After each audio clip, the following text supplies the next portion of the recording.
What are the gravest sins for children to commit, say, between the ages of 6 and 12?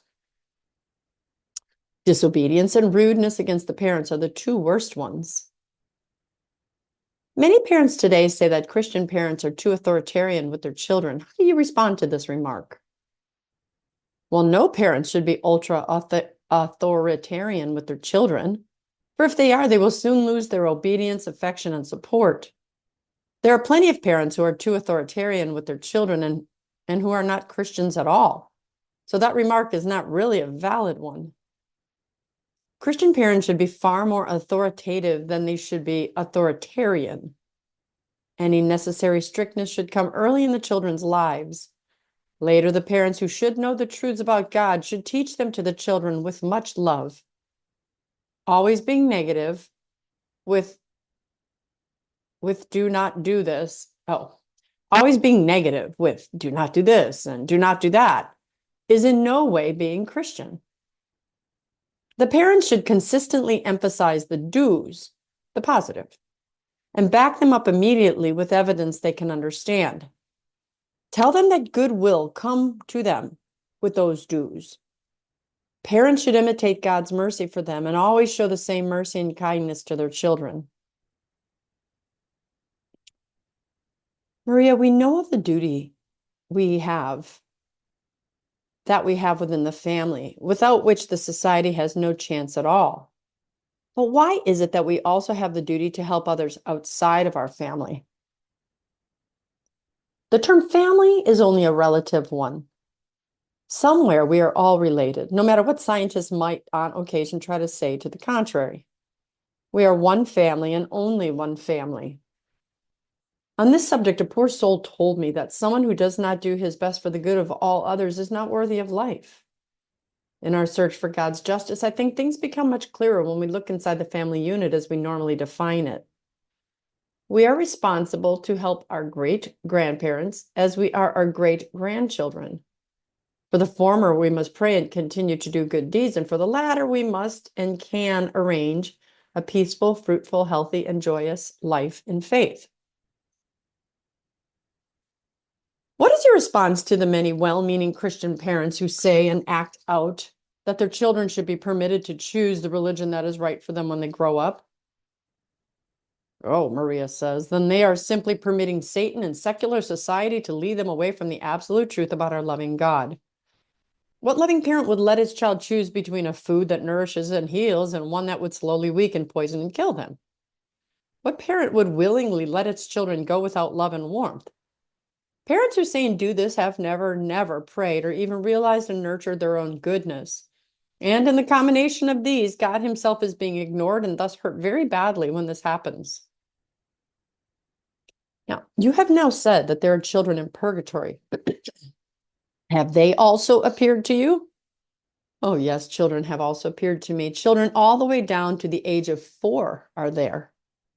You know, children have a much finer conscience than do most adults. As soon as a child knows the difference between right and wrong, it carries the responsibility for it.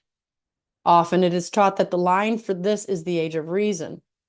This is wrong. It's really the age of conscience. And it is very important, for instance, if a child is very ill and possibly in danger of death, and it requests a priest to hear its confession, this request must be respected and followed through. I know that often it is not, and that is a severe mistake on behalf of the responsible adults nearby. I know of a child of 4.5 that insisted on confessing a sin, and it was very clear about the wrong it had done. Maria, you also seem to have a special love and caring for today's children.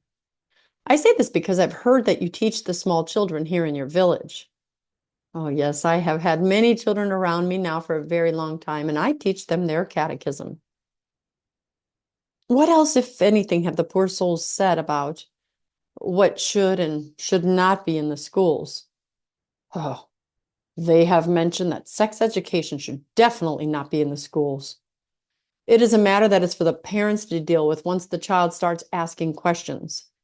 It should remain under their guidance and care because children learn lasting love only from their parents.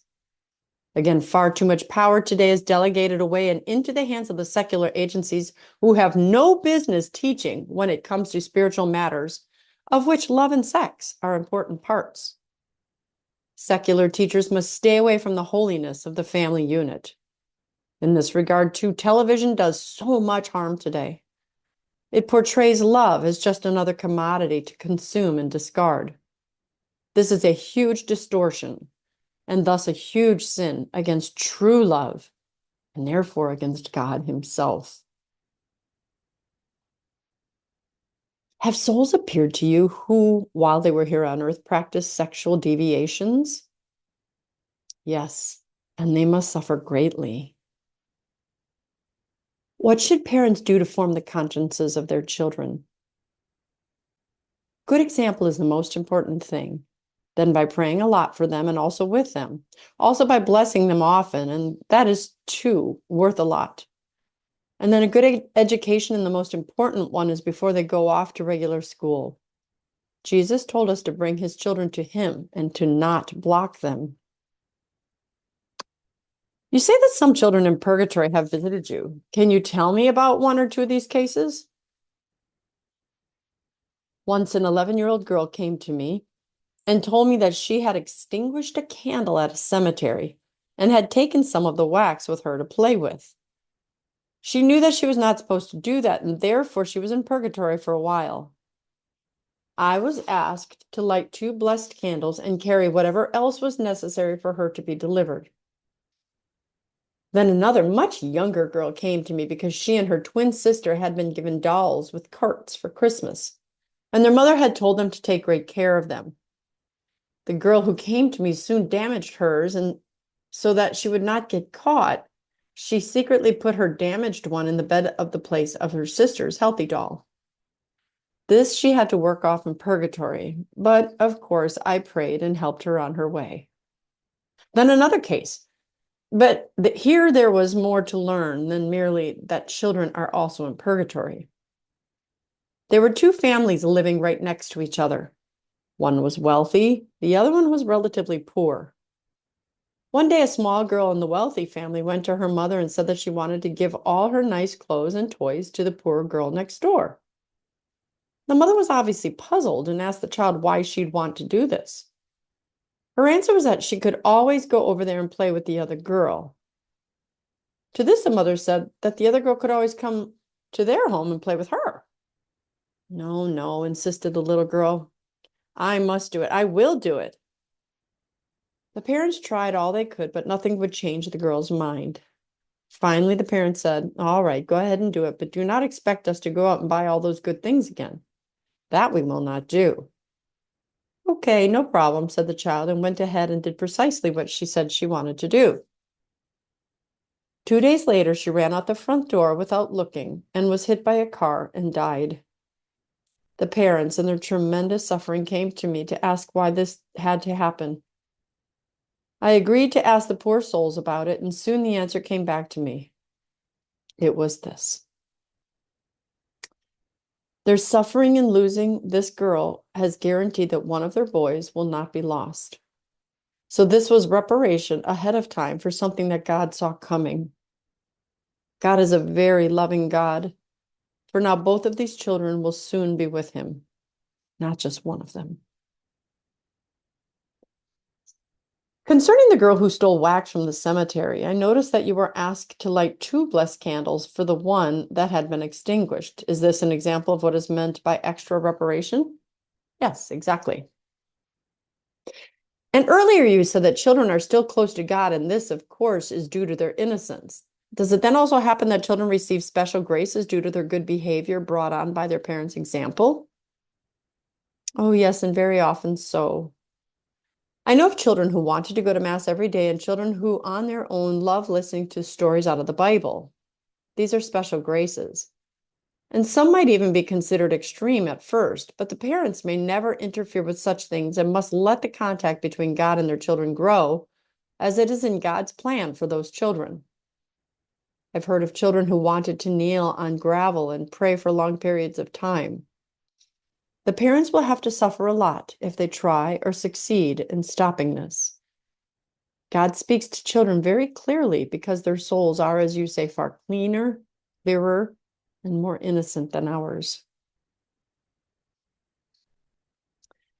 Maria, please tell me of one experience you had during your childhood that made you especially happy or that influenced you a great deal.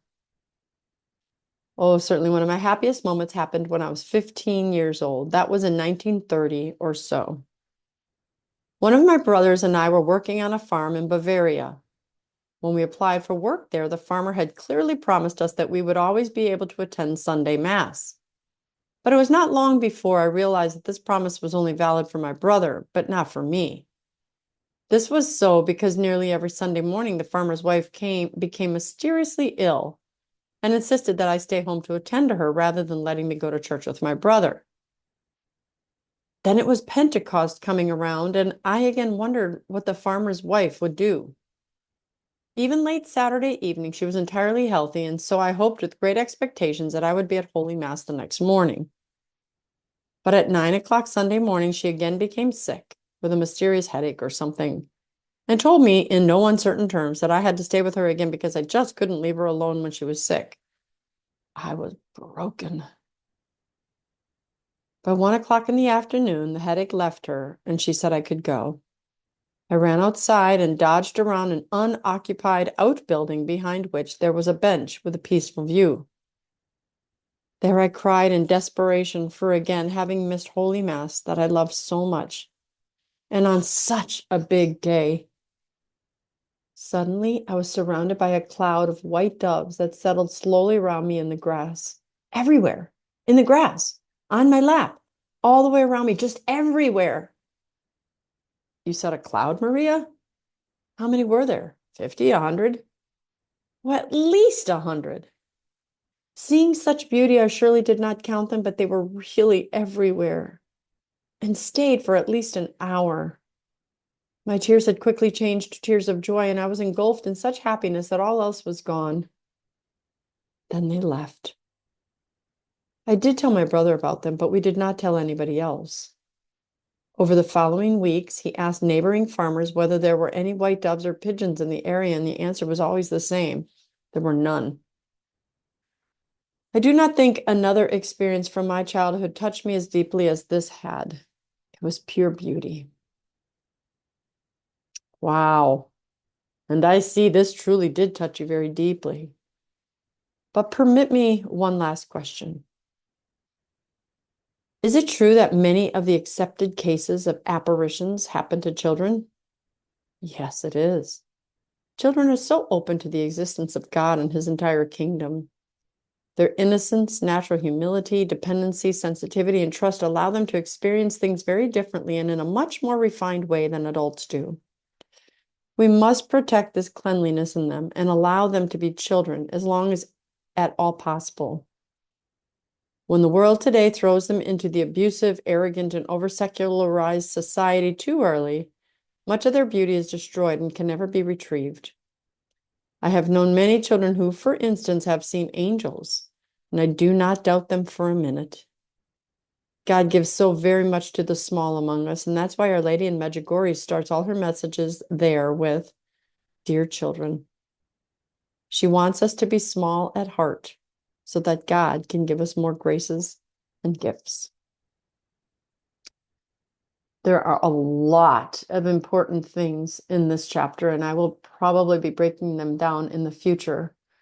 So I think we take things for granted, like divorce or working and leaving our children with somebody else. And there's no judgment on my part. I did those things. But if we have a chance to do it over so that we can not have to worry about making reparation for our sins in purgatory, or that we can help another person to not make those sins, we must do everything we can in our power to do so. Next time, I'm going to tell you what the souls told Maria about work and money. I'm Dr. Christine Bacon. Thanks for watching this informational Bacon Bit, and remember always to live your life sunny side up.